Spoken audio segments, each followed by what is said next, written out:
Today's topic is busyness. Now, the idea of being busy throws up a weird alchemy of feelings because in today's society we hold it as a badge of honour to be incredibly busy all the time, and we throw ourselves into work and we fill up our calendars and we absolutely try to make use of every second of every day by feeling productive, regardless of whether that is actually productive or not. And we like to be busy because it makes us feel important and successful.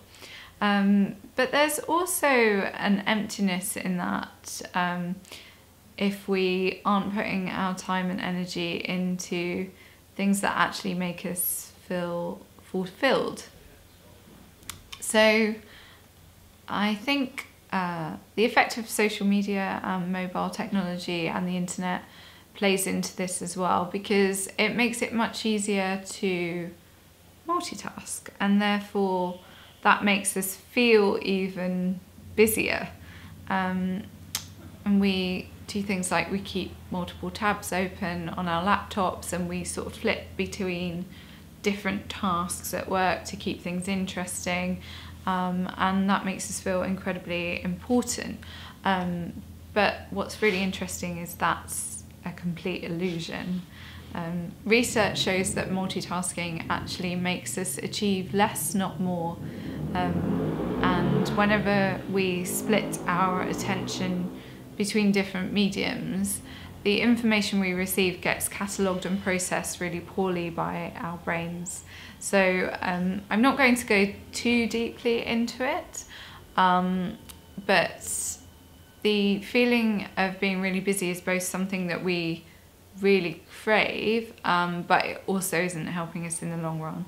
So we use the prefrontal cortex, which is over here, for work, planning, organising, logistics, and so that's the part of our brain that we use for logical tasks. So we tend to use it at work, decision making, and that's the part of the brain that you're using when you're organising your calendar.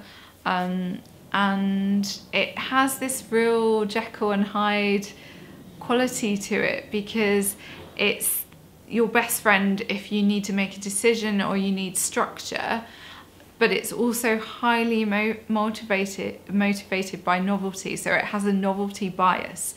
It would prefer it if you did not stay on task, yet it is the very part of our brain that we need to stay on task.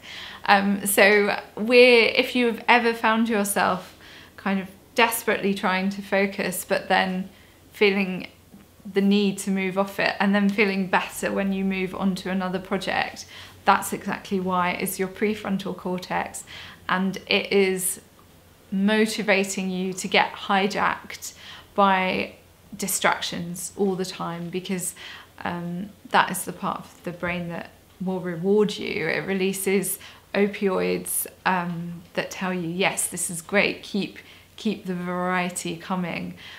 So it's not you're not alone in this. We are hardwired to search out novelty like a little kitten with a ball of wool. Like, it's just like shiny thing, shiny thing, shiny thing.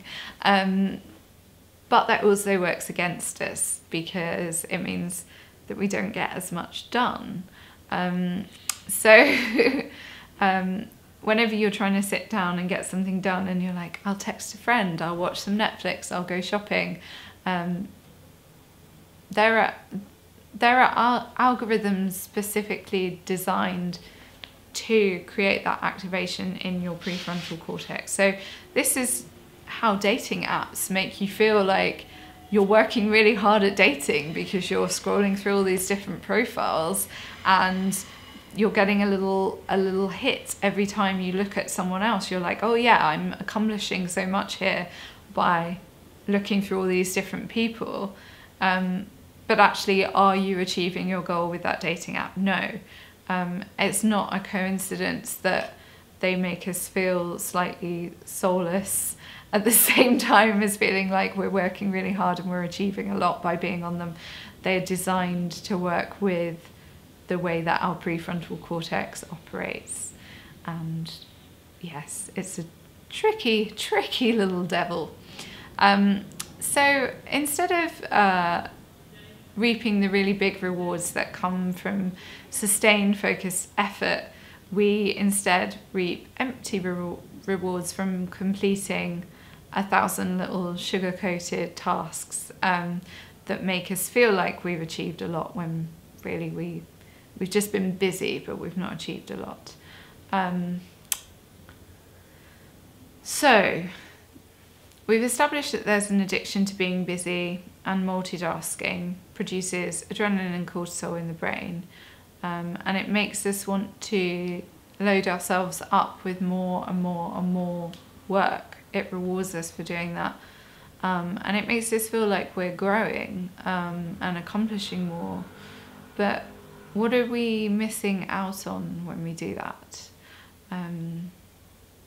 What are we missing when we say, I won't be home for dinner because I'm too busy at work? Or I can't fix a date with friends because I'm just far too busy at the moment. Back in ancient Greece, Socrates didn't have a smartphone, but he warned, beware the barrenness of a busy life. Beware the barrenness of a busy life. Are we so wrapped up with fulfilling our diaries that we've lost perspective on what really matters? Or we know what really matters, but somehow we never really get around to it.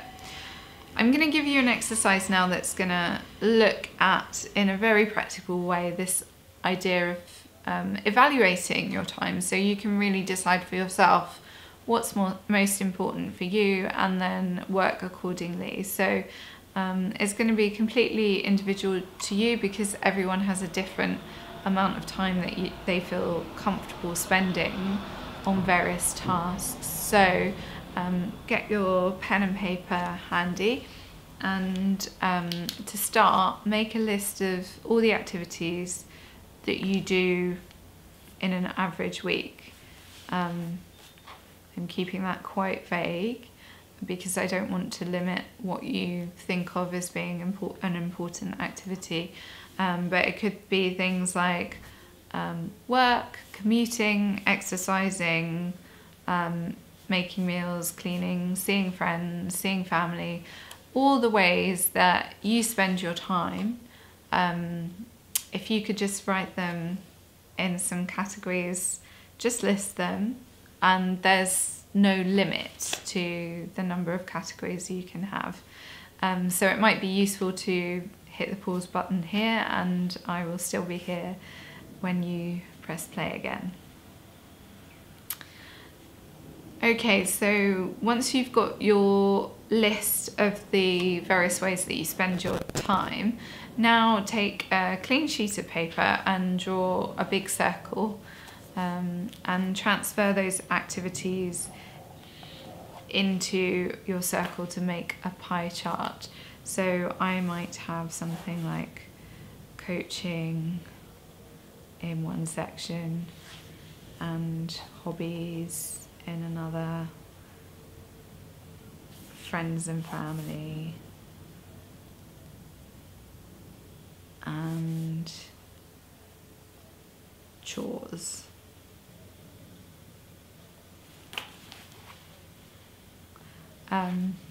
Yours might be a bit more complicated than that. It's up to you how far you go with it, but it just needs to be a sort of proportion for each one. So my life coaching is quite a large segment, maybe a third of my pie, and then my friends and family, they're quite a big section of my pie, because I spend a lot of time on those things.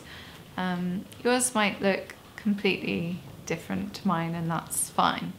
So now we might need to pause again while you finish your pie chart, that's fine, and then we'll move on to step 3, which is to just look at the chart and see how you feel when you look at how much time you assign to each of those tasks.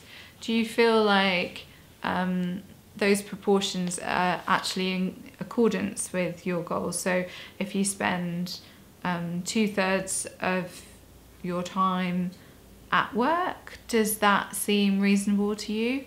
Does it make you feel happy, irritated, content, angry when you look at that?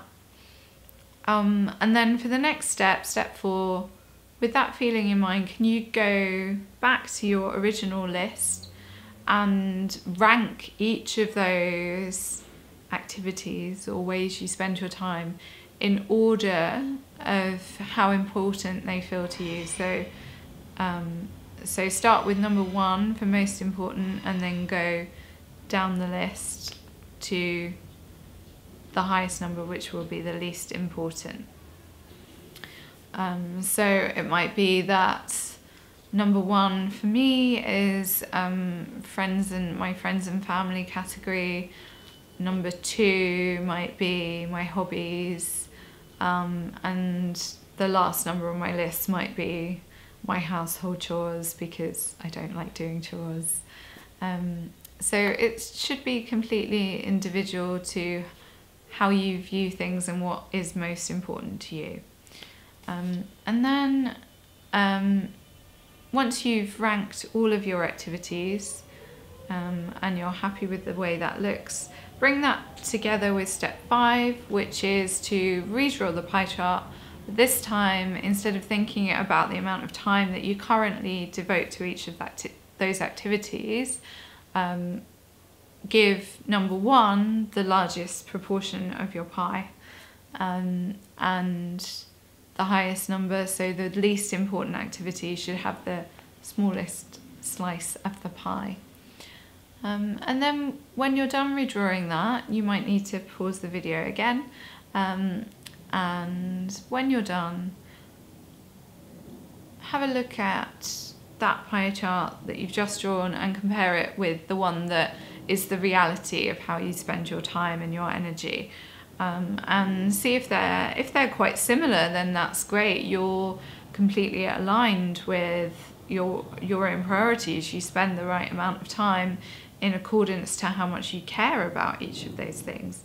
And if there is a massive inconsistency, so for example, you've said that your friends and family are hugely important to you, they take up a large slice of the pie in your priority list, but then when you look at how much time you spend, they're a tiny slither of the pie, maybe it would be good to think about how to change that and how to devote more time to the things that you think are really important to you. So your task for this week is to spend a bit more time making your priority pie more reflective of how you actually spend your time. If you feel like a lot of your time is fixed in place and you can't shift it, are there any small swaps that you can make? For example, can you spend 15 minutes less on checking your emails and phone a parent or a friend in that time instead? Once you figured out what exchanges you can make, it might be useful to actually go and put them in your calendar so you know exactly when those things are happening. And then just at the end of the week, think about how that made you feel to really take ownership of your time. Give it a go and let me know, as always, let me know how that went for you. All feedback is much appreciated, and you can also talk to me on my Instagram. I hope your week goes really well and that you spend your time exactly as you want to spend it. Okay, see you in the next video. Take care.